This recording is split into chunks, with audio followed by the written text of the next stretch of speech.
20 years after. Chapter 58. Jesus Seigneur. Whilst Mordaunt was making his way to Cromwell's tent, D'Artagnan and Porthos had brought their prisoners to the house which had been assigned to them as their dwelling at Newcastle. The order given by Mordaunt to the sergeant had been heard by D'Artagnan, who accordingly, by an expressive glance, warned Athos and Aramis to exercise extreme caution. The prisoners, therefore, had remained silent as they marched along in company with their conquerors, which they could do with the less difficulty since each of them had occupation enough in answering his own thoughts. It would be impossible to describe Mousqueton's astonishment when from the threshold of the door he saw the four friends approaching, followed by a sergeant with a dozen men.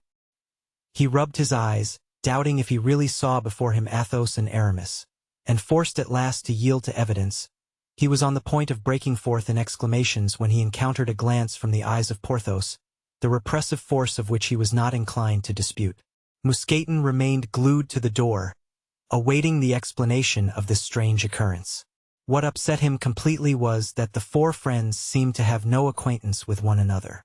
The house to which D'Artagnan and Porthos conducted Athos and Aramis was the one assigned to them by General Cromwell, and of which they had taken possession on the previous evening. It was at the corner of two streets and had in the rear, bordering on the side street, stables and a sort of garden.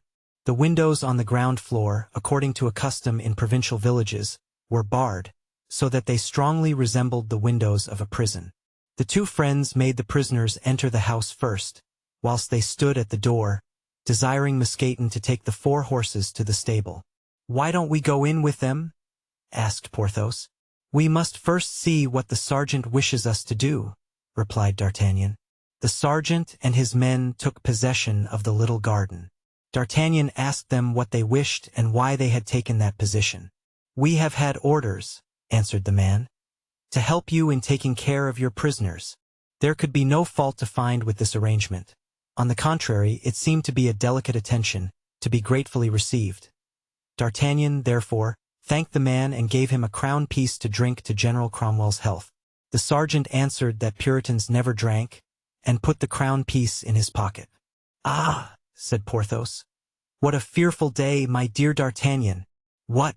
A fearful day, when today we find our friends." "Yes. But under what circumstances? 'Tis true that our position is an awkward one, but let us go in and see more clearly what is to be done." "Things look black enough," replied Porthos. "I understand now why Aramis advised me to strangle that horrible Mordaunt." "Silence!" cried the Gascon. "Do not utter that name." "But," argued Porthos, "I speak French and they are all English." D'Artagnan looked at Porthos with that air of wonder which a cunning man cannot help feeling at displays of crass stupidity. But as Porthos on his side could not comprehend his astonishment, he merely pushed him indoors, saying, "Let us go in." They found Athos in profound despondency. Aramis looked first at Porthos and then at D'Artagnan, without speaking, but the latter understood his meaningful look. "You want to know how we came here? 'Tis easily guessed. Mazarin sent us with a letter to General Cromwell." "But how came you to fall into company with Mordaunt, whom I bade you distrust?" asked Athos. "And whom I advised you to strangle?" "Porthos," said Aramis. "Mazarin again. Cromwell had sent him to Mazarin. Mazarin sent us to Cromwell. There is a certain fatality in it." "Yes, you are right, D'Artagnan. A fatality that will separate and ruin us. So, my dear Aramis, say no more about it and let us prepare to submit to destiny." "Zounds!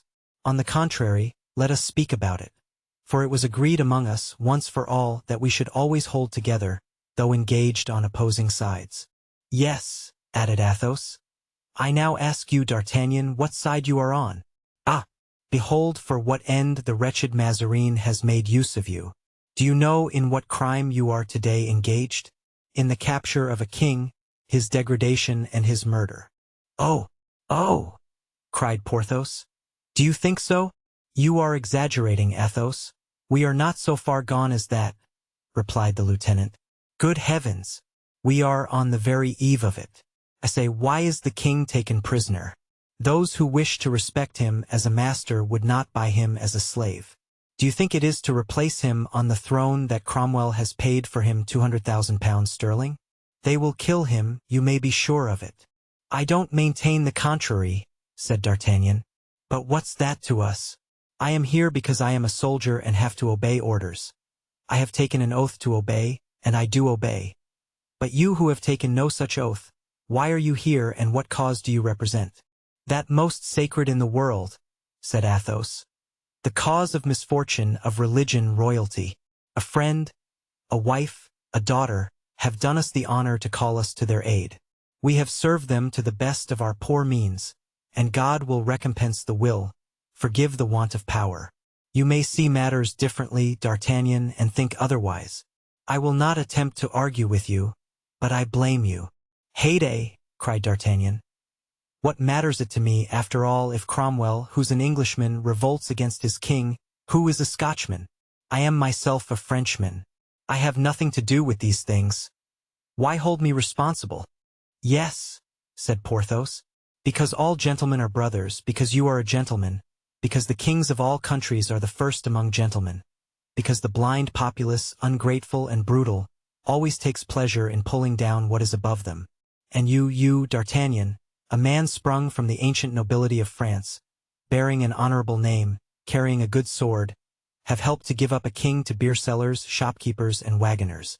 Ah, D'Artagnan. Perhaps you have done your duty as a soldier, but as a gentleman, I say that you are very culpable. D'Artagnan was chewing the stalk of a flower, unable to reply and thoroughly uncomfortable, for when turned from the eyes of Athos he encountered those of Aramis. And you, Porthos, continued the Count, as if in consideration for D'Artagnan's embarrassment. You, the best heart, the best friend, the best soldier that I know, you with a soul that makes you worthy of a berth on the steps of a throne, and who, sooner or later, must receive your reward from an intelligent king. You, my dear Porthos, you, a gentleman in manners, in tastes, and in courage, you are as culpable as D'Artagnan. Porthos blushed, but with pleasure rather than with confusion.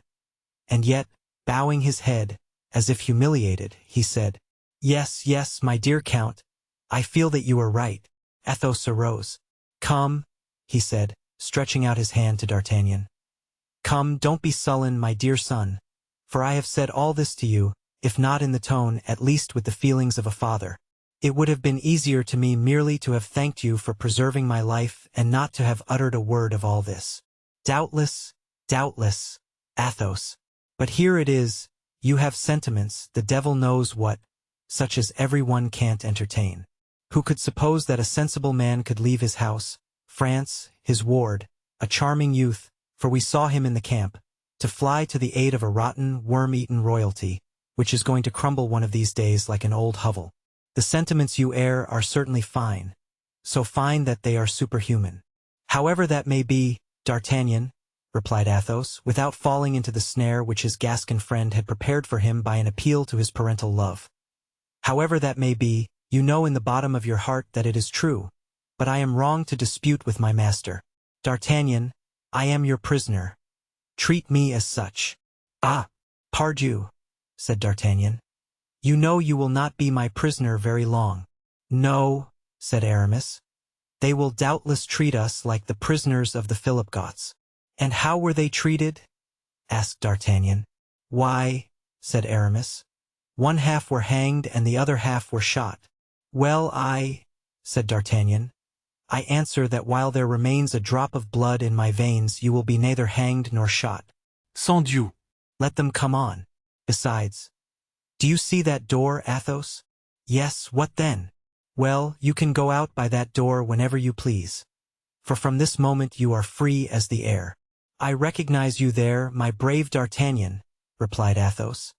But you are no longer our masters. That door is guarded, D'Artagnan. You know that. Very well, you will force it, said Porthos. There are only a dozen men at the most. That would be nothing for us four. It is too much for us two. No, divided as we now are, we must perish. See the fatal example. On the Vendemois road, D'Artagnan, you so brave, and you, Porthos, so valiant and so strong. You were beaten. Today Aramis and I are beaten in our turn. Now that never happened to us when we were four together. Let us die, then, as De Winter has died. As for me, I will fly only on condition that we all fly together." "Impossible," said D'Artagnan. "We are under Mazarin's orders." "I know it, and I have nothing more to say. My arguments lead to nothing. Doubtless they are bad, since they have not determined minds so just as yours." "Besides," said Aramis, "had they taken effect, it would be still better not to compromise two excellent friends like D'Artagnan and Porthos. Be assured, gentlemen, we shall do you honor in our dying. As for myself, I shall be proud to face the bullets, or even the rope, in company with you, Athos, for you have never seemed to me so grand as you are today." D'Artagnan said nothing, but, after having gnawed the flower stalk, he began to bite his nails. At last, "Do you imagine," he resumed, "that they mean to kill you? And wherefore should they do so? What interest have they in your death? Moreover, you are our prisoners." "Fool!" cried Aramis. "Knowest thou not, then, Mordaunt? I have but exchanged with him one look, yet that look convinced me that we were doomed. The truth is, I'm very sorry that I did not strangle him as you advised me," said Porthos. "Eh! I make no account of the harm Mordaunt can do," cried D'Artagnan. Cap de Dieu. "If he troubles me too much, I will crush him. The insect! Do not fly, then. It is useless, for I swear to you that you are as safe here as you were 20 years ago. You, Athos, in the Rue Férou, and you, Aramis, in the Rue de Vaugirard." "Stop!" cried Athos, extending his hand to one of the grated windows by which the room was lighted. "You will soon know what to expect, for here he is." "Who?" "Mordaunt." In fact, looking at the place to which Athos pointed, D'Artagnan saw a cavalier coming toward the house at full gallop. It was Mordaunt. D'Artagnan rushed out of the room. Porthos wanted to follow him. "Stay," said D'Artagnan, "and do not come till you hear me drum my fingers on the door." When Mordaunt arrived opposite the house, he saw D'Artagnan on the threshold and the soldiers lying on the grass here and there, with their arms. "Halloo!" he cried. "Are the prisoners still there?" "Yes, sir," answered the sergeant, uncovering. "'Tis well. Order 4 men to conduct them to my lodging." 4 men prepared to do so. "What is it?" said D'Artagnan, with that jeering manner which our readers have so often observed in him since they made his acquaintance. "What is the matter, if you please?" "Sir," replied Mordaunt, "I have ordered the 2 prisoners we made this morning to be conducted to my lodging." "Wherefore, sir?" "Excuse curiosity, but I wish to be enlightened on the subject." "Because these prisoners, sir, are at my disposal and I choose to dispose of them as I like." Allow me, sir," said D'Artagnan. "To observe you are in error. The prisoners belong to those who take them and not to those who only saw them taken. You might have taken Lord Winter, who, 'tis said, was your uncle, prisoner, but you preferred killing him. 'Tis well, we, that is, Monsieur du Vallon and I, could have killed our prisoners, we preferred taking them." Mordaunt's very lips grew white with rage. D'Artagnan now saw that affairs were growing worse, and he beat the guard's march upon the door. At the first beat Porthos rushed out and stood on the other side of the door. This movement was observed by Mordaunt. "Sir," he thus addressed D'Artagnan, "your resistance is useless. These prisoners have just been given me by my illustrious patron, Oliver Cromwell." These words struck D'Artagnan like a thunderbolt. The blood mounted to his temples, his eyes became dim. He saw from what fountainhead the ferocious hopes of the young man arose, and he put his hand to the hilt of his sword. As for Porthos, he looked inquiringly at D'Artagnan. This look of Porthos's made the Gascon regret that he had summoned the brute force of his friend to aid him in an affair which seemed to require chiefly cunning. "Violence," he said to himself, "would spoil all. D'Artagnan, my friend, prove to this young serpent that thou art not only stronger, but more subtle than he is." "Ah," he said, making a low bow. "Why did you not begin by saying that, Monsieur Mordaunt?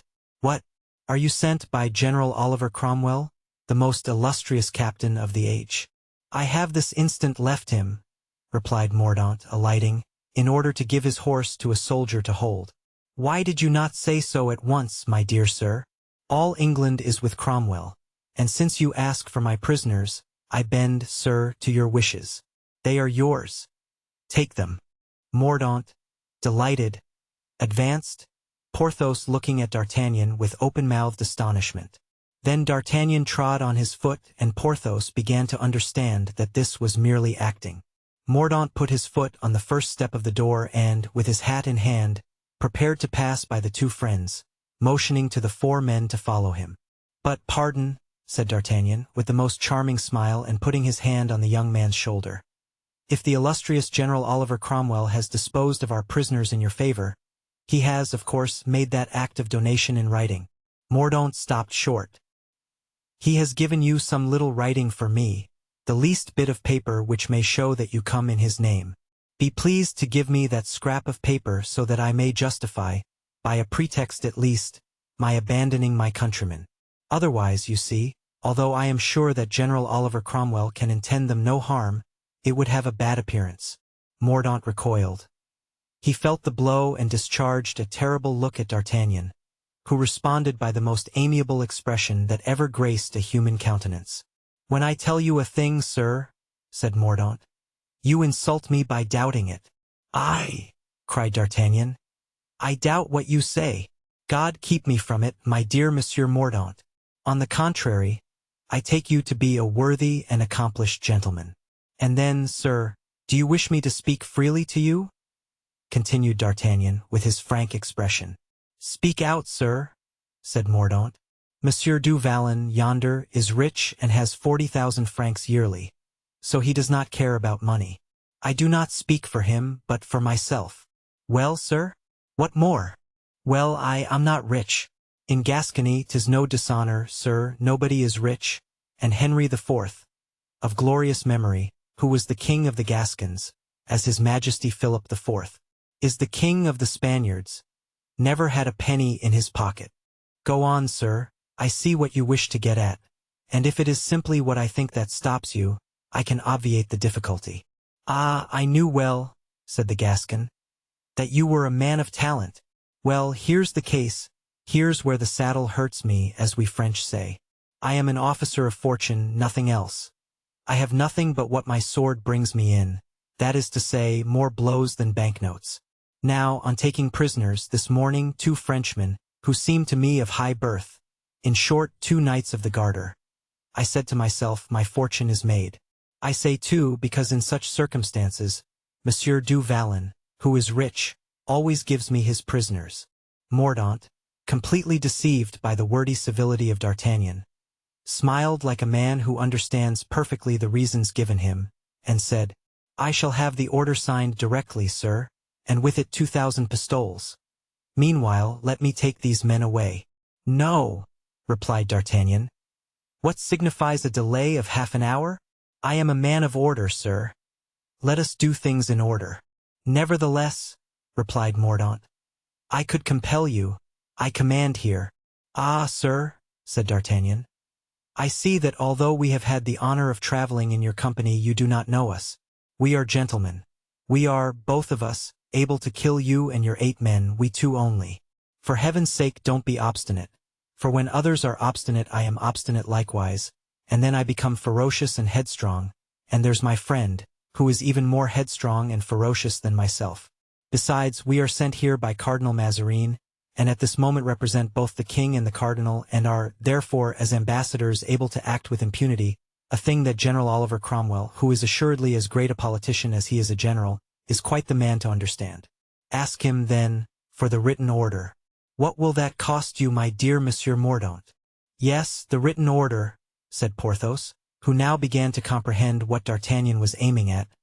"We ask only for that." However inclined Mordaunt was to have recourse to violence, he understood the reasons D'Artagnan had given him.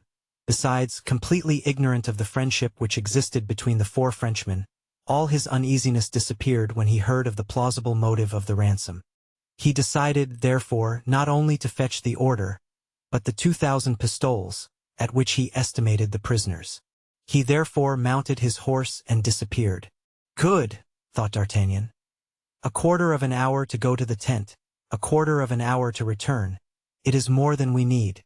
Then turning, without the least change of countenance, to Porthos, he said, looking him full in the face, "Friend Porthos, listen to this. First, not a syllable to either of our friends of what you have heard. It is unnecessary for them to know the service we are going to render them. Very well. I understand. Go to the stable, you will find Mousqueton there. Saddle your horses, put your pistols in your saddlebags, take out the horses and lead them to the street below this, so that there will be nothing to do but mount them. All the rest is my business. Porthos made no remark, but obeyed, with the sublime confidence he had in his friend. I go, he said. Only, shall I enter the chamber where those gentlemen are? No, it is not worthwhile. Well, do me the kindness to take my purse, which I left on the mantelpiece. All right. He then proceeded, with his usual calm gait, to the stable and went into the very midst of the soldiery, who, foreigner as he was, could not help admiring his height and the enormous strength of his great limbs. At the corner of the street he met Mousqueton and took him with him. D'Artagnan, meantime, went into the house, whistling a tune which he had begun before Porthos went away. My dear Athos, I have reflected on your arguments and I am convinced. I am sorry to have had anything to do with this matter. As you say, Mazarin is a knave. I have resolved to fly with you, not a word, be ready. Your swords are in the corner. Do not forget them, they are in many circumstances very useful. There is Porthos's purse, too. He put it into his pocket. The two friends were perfectly stupefied. Well, pray, is there anything to be so surprised at? He said. I was blind. Athos has made me see, that's all. Come here. The two friends went near him. Do you see that street? There are the horses. Go out by the door, turn to the right, jump into your saddles, all will be right. Don't be uneasy at anything except mistaking the signal. That will be the signal when I call out, Jesus Seigneur. But give us your word that you will come too, D'Artagnan, said Athos. I swear I will, by heaven. 'Tis settled, said Aramis. At the cry Jesus Seigneur we go out, upset all that stands in our way, run to our horses, jump into our saddles, spur them, is that all? Exactly. See, Aramis, as I have told you, D'Artagnan is first amongst us all, said Athos. Very true, replied the Gascon. But I always run away from compliments. Don't forget the signal, Jesus Seigneur. And he went out as he came in, whistling the self-same air. The soldiers were playing or sleeping. Two of them were singing in a corner, out of tune, the psalm, On the Rivers of Babylon. D'Artagnan called the sergeant. My dear friend, General Cromwell has sent Monsieur Mordaunt to fetch me. Guard the prisoners well, I beg of you. The sergeant made a sign, as much as to say he did not understand French, and D'Artagnan tried to make him comprehend by signs and gestures. Then he went into the stable. He found the 5 horses saddled, his own amongst the rest. Each of you take a horse by the bridle, he said to Porthos and Mousqueton. Turn to the left, so that Athos and Aramis may see you clearly from the window. They are coming then? Said Porthos. In a moment. You didn't forget my purse? No, be easy. Good. Porthos and Mousqueton each took a horse by the bridle and proceeded to their post. Then D'Artagnan, being alone, struck a light and lighted a small bit of tinder, mounted his horse and stopped at the door in the midst of the soldiers. There, caressing as he pretended, the animal with his hand, he put this bit of burning tinder in his ear. It was necessary to be as good a horseman as he was to risk such a scheme, for no sooner had the animal felt the burning tinder than he uttered a cry of pain and reared and jumped as if he had been mad. The soldiers, whom he was nearly trampling, ran away. Help! Help! Cried D'Artagnan. Stop! My horse has the staggers. In an instant the horse's eyes grew bloodshot and he was white with foam. Help! Cried D'Artagnan. What? Will you let me be killed? Jesus Seigneur! No sooner had he uttered this cry than the door opened and Athos and Aramis rushed out. The coast, owing to the Gascon stratagem, was clear. The prisoners are escaping. The prisoners are escaping, cried the sergeant. Stop! Stop! Cried D'Artagnan, giving rein to his famous steed, who, darting forth, overturned several men. Stop! Stop! Cried the soldiers and ran for their arms. But the prisoners were in their saddles and lost no time hastening to the nearest gate. In the middle of the street they saw Grimaud and Blaisois, who were coming to find their masters. With one wave of his hand Athos made Grimaud, who followed the little troop, understand everything, and they passed on like a whirlwind, D'Artagnan still directing them from behind with his voice. They passed through the gate like apparitions, without the guards thinking of detaining them, and reached the open country. All this time the soldiers were calling out, "Stop! Stop!" And the sergeant, who began to see that he was the victim of an artifice, was almost in a frenzy of despair. Whilst all this was going on, a cavalier in full gallop was seen approaching. It was Mordaunt with the order in his hand. "The prisoners!" he exclaimed, jumping off his horse. The sergeant had not the courage to reply. He showed him the open door, the empty room. Mordaunt darted to the steps, understood all, uttered a cry, as if his very heart was pierced, and fell fainting on the stone steps.